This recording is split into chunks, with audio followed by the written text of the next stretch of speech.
Yung minagdulumat ilan no. Ang Allah siya yung ikapangalaga ng pagtanggol ng mga naniniwala. Nilalabas sila mula sa kadiliman patungo sa liwanag. So yun ang pinakamalaking migration. Iniwanan mo yung pananampalataya mo, no? At tinanggap mo ang Islam. So ibig sabihin, dito napakahalaga yung layunin. Bakit ka nag-Muslim? Kaya yung mga gusto mag-Muslim, pag sa akin dumaan, nililinaw kung mabuti, bakit ka mag-Muslim? Wala ka bang kaligtasan sa iyong pananampalataya? Para maging klaro sa kanya yung layunin niya, bakit ka mag-Muslim? Ini-screen ko yan talaga. So yung iba, ano sila? Kumbaga,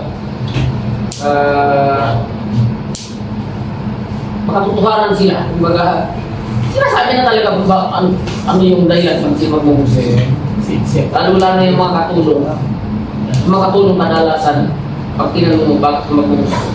Ito mga mo. Ano kadalasan sa sinasabi? Ha?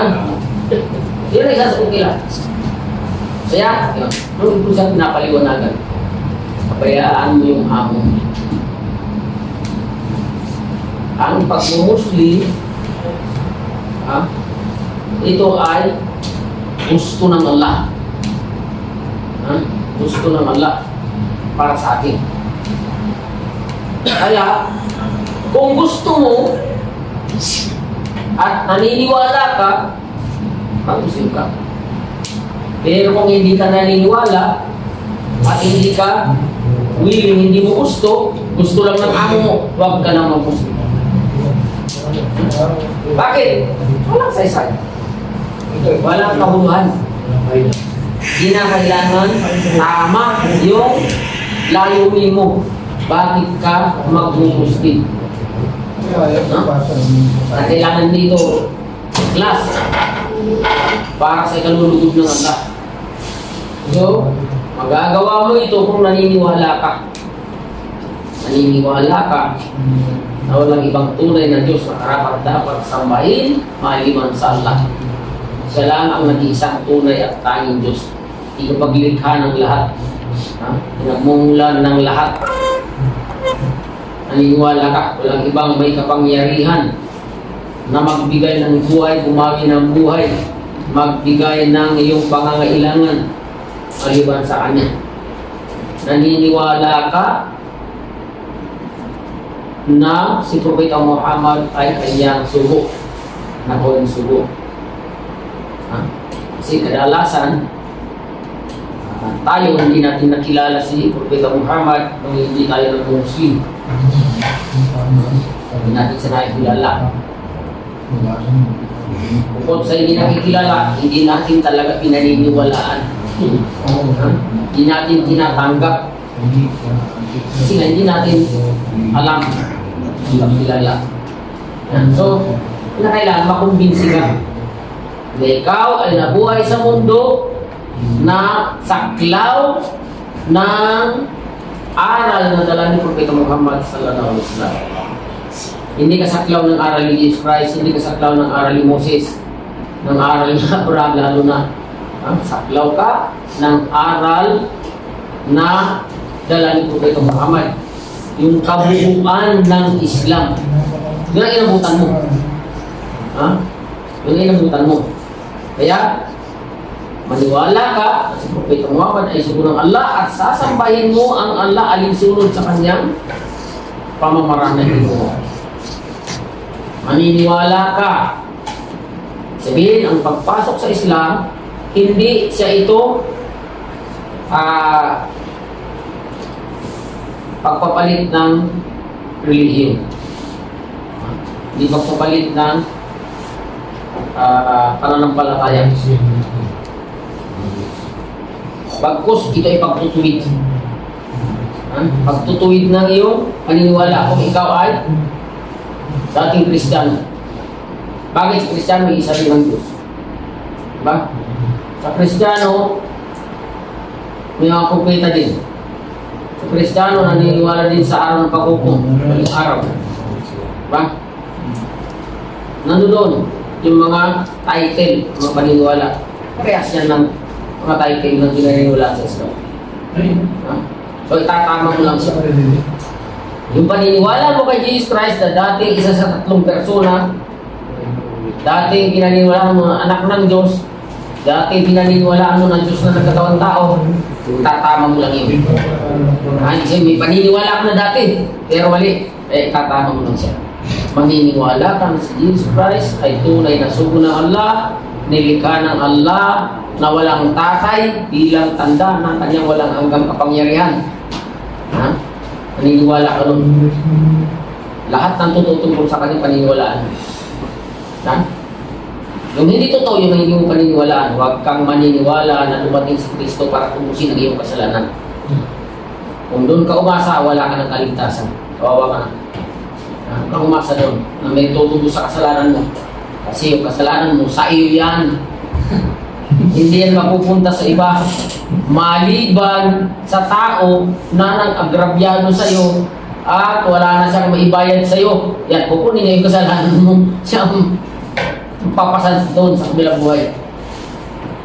Pero kung wala naman atraso sa iyong tao, papasa mo sa kanya yung kasalanan mo, hindi pwede. Ibig sabihin, ang baligtasan natin ay ang pagkilala at pagsama sa isang tunay tayong Diyos lamang at pagsunod sa aral ng propeta na nakasakop sa atin. Maniniwala ka na iisa lamang ang pananampalatayang pinadala ng Allah. Hindi marami. Marami propeta. Pero ang pananampalatayang pinadala ng Allah, iisa lang. Pagsubot, pagtalimas, paluman ng isang tunay tayo, pagsunod sa kanya, pag-iwas sa mga Diyos-Diyosan. Yan ang mensahe ng lahat ng mga propeta. Isa, uniform. So, yun lang kaligtasan. Islam lang. Pagsuot, pagkalimas, paluman ng isang tunay tayo, pagsunod sa kanya utos, at pagsunod sa mga propeta. Yan. Yun ang kaligtasan. So, maniniwala ka doon. Kapag maniniwala ka na doon, hindi ka na mag-decide. Gusto mo na mag-Muslim. So, kung mag-Muslim ka na, ang dahilan mo, kasi naniniwala ka na ang alalaman mo yung Diyos. Naglikha sa iyo. Dapat sambahin. Naniniwala ka na, si Propeta Muhammad pala ang pinakawang sugo na nakasaklaw sa iyo. Sasambahin mo ang Allah, isunod sa ang parang tinulong Propeta Muhammad. Naniniwala ka na si Jesus Christ ay tao rin, sugo ng Allah, nilikha ng Allah na walang tatay, bilang tanda ng kanyang walang kapangyarihan. Naniniwala ka na iniakyat sa langit, na hindi napatay, hindi bakit sa krus. Naniniwala ka na. So, pag gusto mo na mag-Muslim, sinasama yun sa pagsaksi. Pagsaksi na si Jesus Christ ay sugo ng Allah. Bakit sinasama yun? Kasi yun ang sinabi ng Propeta Muhammad.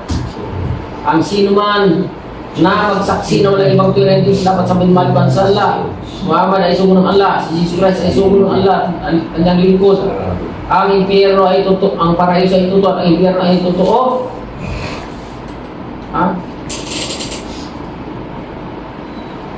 Napapasukin siya ng Allah sa paraiso. Kaya kasama yun pag si Adam, sinasama yun. Bakit? Kasi matagal na panahon na tinangkilik niyo yung paniniwala ng kanyang pagka-Diyos. Pagka-Diyos ng Kristo. Pagiging anak ng Diyos, pagiging Diyos na nagkatawag. Matagal na panahon na pinaniwalaan mo yun. So para mabura yung maling paniniwala na yan at maling pagsamba, sino pa muli? Kaya sinasama yun sa pagsaksi. Patay sa na Propeta Muhammad sa kanyang pagbago. Sama yun sa pagsaksi para mapura yung dati mo maling paniniwala at pagsamba. Yan. So, doon ka magkakapag-decide kung bakit ka mag-Muslim. Kaya may ibang tao, kung sinasabi ng mga ibang tao, kung anong sasabihin ng tao pag nag-Muslim ka. Kaya yun. Kaligtasan yung pinag-usapan natin. Individual, kanya-kanya tayong gawa ng record natin. Hindi ililista sa'yo yung kasalanan ko.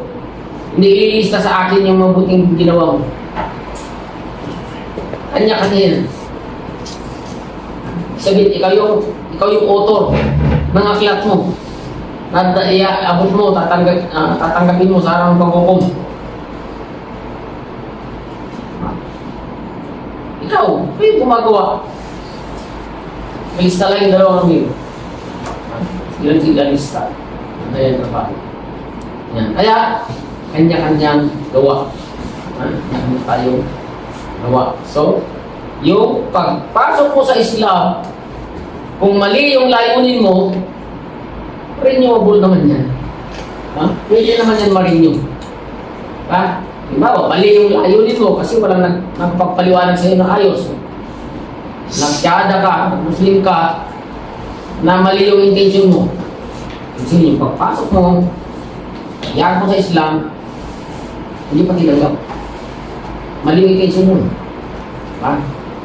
Pero kung bandang uli, na-realize mo, alaman mo, na mahalaga pala yung intention, so, ginagawa mo yung intention mo. Muslim ako dahil para sa iyo lulubog ng mga ilang po ito sa ano sa tayo ng natin sa magkasa. Yan. Nabago yung intention mo, so doon pa lang tatanggapin yung magyakap sa Islam. Tumama na yung intention mo. May nangyari sa isang brother natin, doon pa gusto sa Makkah. Makkah mismo. Kasi nagtatrabaho.